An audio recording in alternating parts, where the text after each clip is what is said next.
What's going on, guys? Tommy Cost here, and today I'm going to be giving you guys my first impressions of Halo 5. I'm going to tell you what I like, what I don't like, and just give you my overall thoughts on the game thus far. So first and foremost, I love the dedicated servers. In MCC, we were promised dedicated servers, and we did get them. They worked about 25% of the time, because the other 75% of the time, we were forced to play on peer-to-peer host, and being that MCC had no way to determine who should get host, we were forced to plan whatever connection MCC decided to throw at us. And to top it all off, MCC did not have something called host migration, so they kind of went back in time, back to the Halo 2 days, where you kind of just had to tough it out. But if there's anything host migration taught us, it's that host migration is a beautiful thing in peer-to-peer games and needs to be implemented if you decide to have a backup system that uses peer-to-peer connectivity. But that was MCC, this is Halo 5, and things seem to be different, but time will tell. The next thing that I like about this game is the IP masking. For those of you who don't know what IP masking is, it's basically what it sounds like. IP masking is hiding or concealing your IP address. Ever since Halo 2, although it was much more common in Halo 3 and beyond, players have figured out ways to utilize software, which I'm not going to name or give credit to view other players' IP addresses when they connect to their game. Now, the reason this is an issue is because people know how to DDoS, and if you don't know what DDoSing is,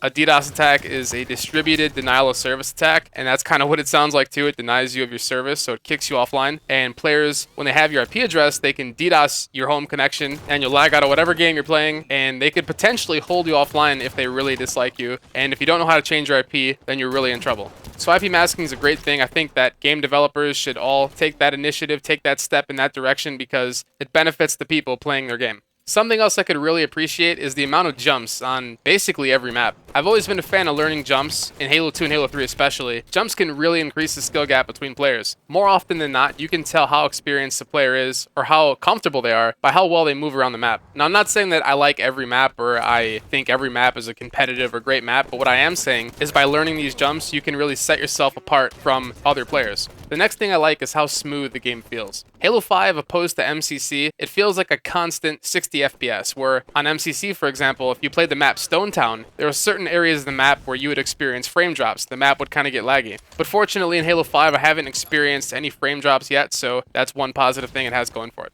Now, as far as the negative aspects about Halo 5, I feel like Halo has kind of lost its identity. And I'm not trying to bash the new features. I'm not saying that it's because of Sprint or because of Clamber or whatever the case may be. I think it's more so, for me anyway, the weapon balance. In every other Halo, you've always had that go-to weapon. That weapon that kind of defines the game. So, you had the pistol in Halo 1, the BR in Halo 2 and 3, the DMR in Halo Reach. And it wasn't until Halo 4 until Halo kind of lost its way. You started to implement the light rifle and then DMR and the BR. And eventually the BR kind of took over in Halo 4 once they implemented that weapon tuning update. But again, Halo 4 was the first Halo game that included multiple primary weapons. And whether you guys agree with me or not, I just feel like Halo has kind of lost its identity. And being that the pistol and the AR are so overpowered in Halo 5, you almost don't even need to pick up a DMR or a light rifle or a battle rifle. And to me, that's just not Halo. That's just kind of strange. I don't like treating battle rifles like a power weapon. But the more I play Halo 5, it seems like that's how the game was intended to be played. So, I don't know. Something else I'm not a fan of is the radar. Now, don't get me wrong, I love what they tried to mimic. They tried to mimic the Halo 3/Reach radar, where the colors dictate elevation. But in my opinion, the radar is kind of hard to read sometimes. I mean, I don't have the best eyes, I know that, but still, I could read the Halo 3 radar just fine. It was perfect. So I feel like they might have to update that, make the colors a little more vibrant, a little darker, I feel like. I don't know. One thing that pisses me off about this game is that parties do not match parties. I do not understand why that is not a thing. I've searched alone and I've matched 4 people. And I know that I've matched 4 people because I know who the fuck I'm matching. It is absolutely ridiculous that parties don't match parties. That kills matchmaking for me 1000%. Listen, if I'm searching alone and I cannot pick my teammates, then my opponents should not be able to pick their teammates. It's common fucking sense. I don't understand why parties not matching their equivalent is not a thing, but it needs to be. And you can argue that, oh, well, there's a ranking system, so it doesn't matter, right? Yes, the fuck it does. I'll argue that one with anybody until I'm blue in the face. Because searching solo and matching a team of 4 is annoying as shit. And the same thing when you're searching in a party of 4. I don't want to match people searching solo and in fucking 2s. I want to match other parties of 4 so I can get better and have some good games. The bottom line is this. In ranked playlists, parties need to match their equivalent. It shouldn't be prioritized. It should be mandatory. If you are searching with a team of 4, if you and 3 other players are searching that you picked up in your lobby, you should match other teams of 4.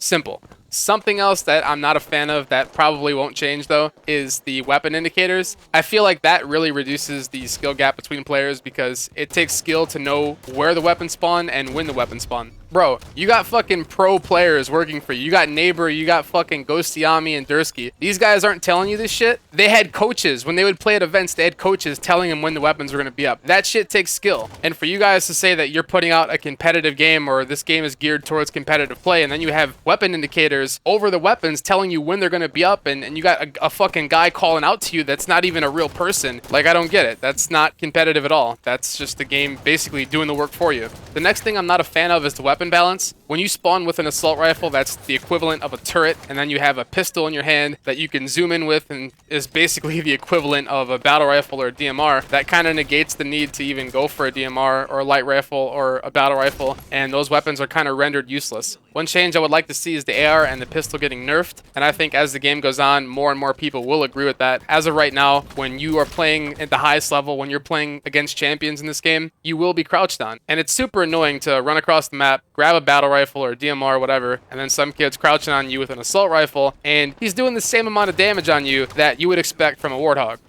So yeah, nerf the AR.